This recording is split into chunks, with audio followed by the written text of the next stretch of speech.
Larry Shover, who's going to talk about everything that's been going on with bonds, the pressure that we've seen from the back and forth pertaining to the trade war and the Fed's move this week. Larry, it's great to see you. Larry, CIO of Efficient Advisors.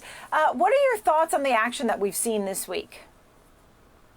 You know, there's a lot to talk about, but there's very few answers. I mean, you think the fact that tens on Monday touched 184, and despite a solid GDP number, basically a solid jobs number today, wages might be a little bit controversial.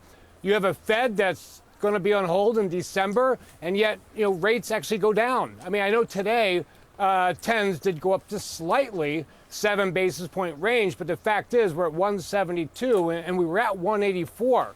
To me, it's a real question mark, because if nothing else, the data points this week, to me, would say bonds should be going down, rates should be going up, and not vice versa. So I think a lot of people are confused right now. Yeah, so when we see this action, what we've seen, and I know a lot of people who like to invest in bonds have been trying to invest in the shorter side of things rather than long-term plays. Yeah. Do you think that's probably a good way to do it? Well, I do for now, because you think like we were on the upper end of the resistance, like 185 was local resistance, and right now it seems like 150 to 185 is that range. And until we see a reset, barring any kind of tweet coming out of Washington, barring any kind of big news with the trade war, I think the market's going to be very content to remain like 150 to 185 area until there's something to change the narrative. You know, I had a guest on today, Larry, who said if bonds are to rise, if bond yields are to rise, it should be more specific, bond yields rise, then you should go ahead and start investing more into small caps, value, and banks. I mean, that sounds like it makes sense, right? Yeah, it makes a lot of sense. And, that chasm of value and growth has been troubling. There's so many people questioning investment science with regards to factoring investment. But the fact is, the last 2 months, value overall has outperformed growth, even though rates haven't done a whole lot. But yes, your guest from earlier was spot on. I mean, if you think rates are going to rise, you definitely should be investing broadly into small caps, value, but especially the banking sector, because any lift at all helps the banks exponentially. I really was...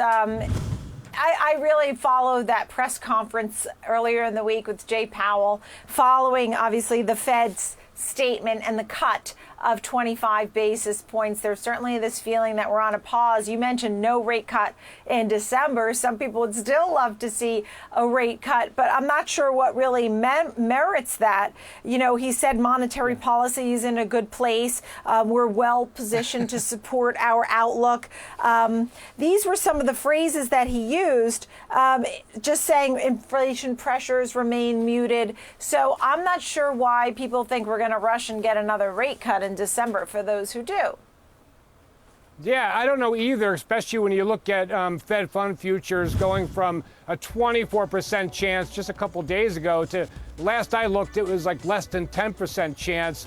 You have 2-year yields trading about 8 basis points lower than they were before the FOMC started. So there's a whole lot of question marks out there, and actually really good short-term trading opportunities. But the fact is, a lot of people don't understand why they're cutting now. I mean, the economy seems to be on track, but I think, Powell, people are thinking, like, what does the Fed know that we don't know? And people are just following the Fed and just assuming it's prerogative that we're going to see a rate cut in December. What are we really watching for going ahead now? I feel like we're at a bit of a stall, but every day in the market is an exciting one.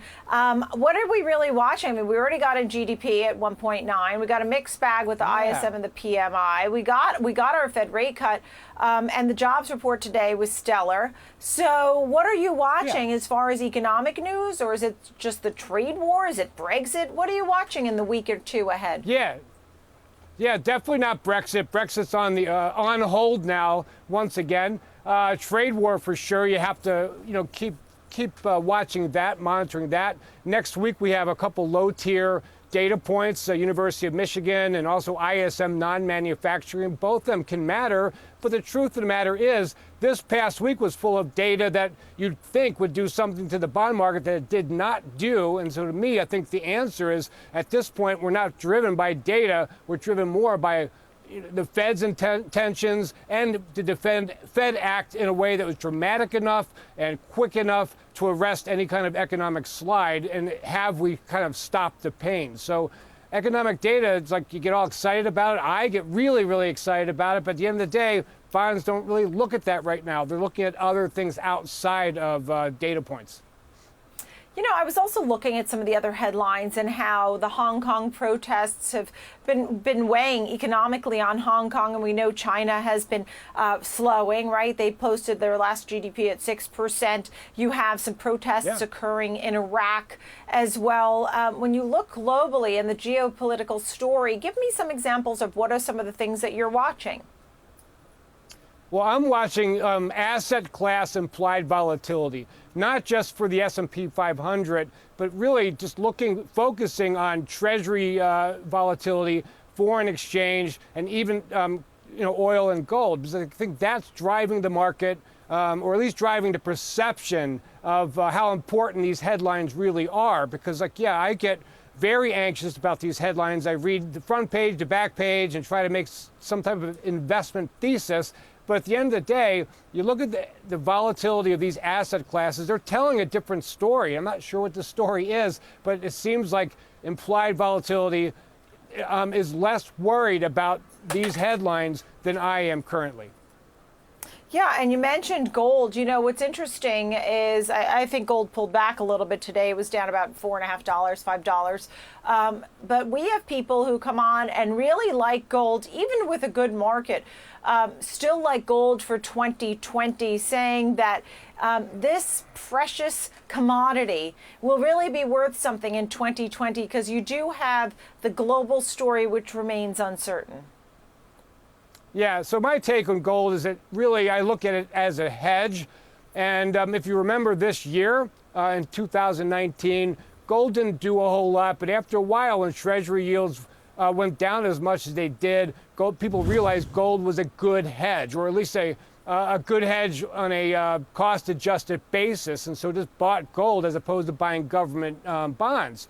And so when that reverses itself, when you see the ratio reverse itself, then I really don't care about gold. So I think it's more, to me, it's more about the ratio between gold and Treasury yields, or even gold and the broader commodity complex. Just a quick thought on the VIX, which is sitting at 1237. Are you worried when you see the VIX just remaining so low? Not at all. Not at all. I don't think the VIX is a very good indicator of what's going on, the way it measures implied volatility. But that said, no, not at all. I think people are, the market is comfortable with where we are right now, and I think it's just going to be lower for longer. And when I mean lower, I mean just grinding with economic data, not overwhelming, not underwhelming. It's just going to be lower for longer, and I think it's the story going into 2020. All right, Larry Shover, great to see you. It's wonderful to have you on from Efficient Advisors, CIO.